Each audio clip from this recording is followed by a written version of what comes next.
Zoe, ang batang from this to this. Opo, ngayon nga ay may pupuntahan ulit tayo. At kasama ko ulit yung mga kapatid ko makukulit, no? Pero kahit makukulit yan, love ko yan sila.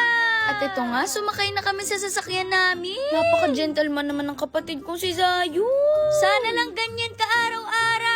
At dahil nga ready na kaming lahat, ay umalis na kami kagad. Dito lang naman po ulit kami pumunta sa Walter Mart Candelaria. Kailangan na kasi namin ulit mag-grocery kasi ubos na yung mga pagkain namin. Makapag-moonwalk nga ulit. At alam ko, dun sa mga nakarating na dito sa Walter Mart Candelaria, alam nyo rin na lagi kayong sasalubungin ng malaking electric fan na to. Paano kaya kung ganito kalaki yung electric fan namin sa bahay?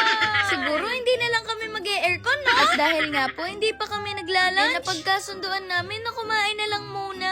Tapos yung mami ko tuwing mapapadaan sa department store, parang ang daming gustong bilhin. Ganito rin ba yung mga mami nyo? Sige nga, mention nyo sila. At nung naglalakad na nga kami papunta dun sa kakainan namin, nagulat ako nung biglang lumiko si mami papunta dito sa pen shop. Tapos may nakita ako halos katulad ng pants ko. Sabi ko kay mami, bumili rin siya para matching kami. Kaya lang parang kami lang yung gusto niya laging ibili. Napasayaw tuloy si Zaya sa tugtog. Anong tawag sa step na yun sa'yo? Hiyang-hiya kasi ginawa mo, no? At dahil naging window shopping lang ang lahat, eto, nagpunta na po kami sa SNR. Pizza lang po yung cravings namin ngayon, kaya dito namin napiling kumain. Lagi kasi kaming kanin sa bahay, kaya ito, nag-try naman kami ng iba.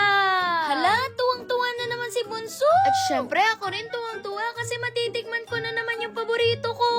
Yung chicken bake, natikman nyo na ba to? Tapos nag-order rin kami ng french fries. Kaya lang hindi kami kumakain ni Sayon yan. Ay, ako lang pala yung hindi kumakain. Pero si Daddy, paborito niya talaga yung mga ganito.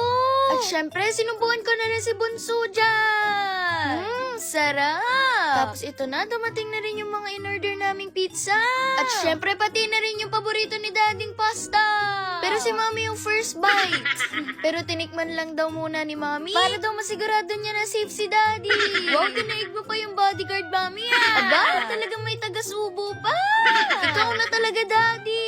At ito, gusto rin kayo subuhan ng kapatid kong si Zayo.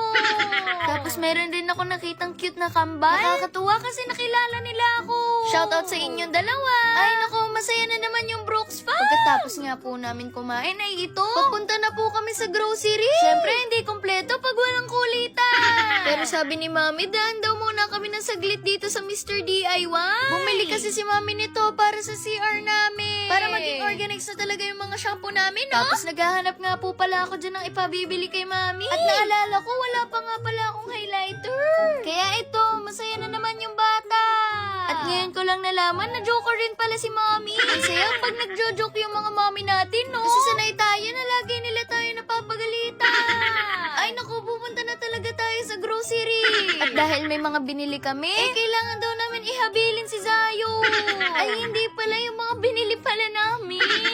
Sorry Zayon, sobrang kulit mo kasi. Dahil nga bawal mag-video dito, ay dyan muna kayo, ha? At ito na, tapos na kami mag-grocery. Salamat sa pagsama nyo, ha? Thank you po sa lahat ng mga sumusuporta sa amin. Sa lahat ng nagpo-follow, nagko-comment, nagla-like, at nag-share. Ay naku, big shoutout sa inyo. Yun na. Bye!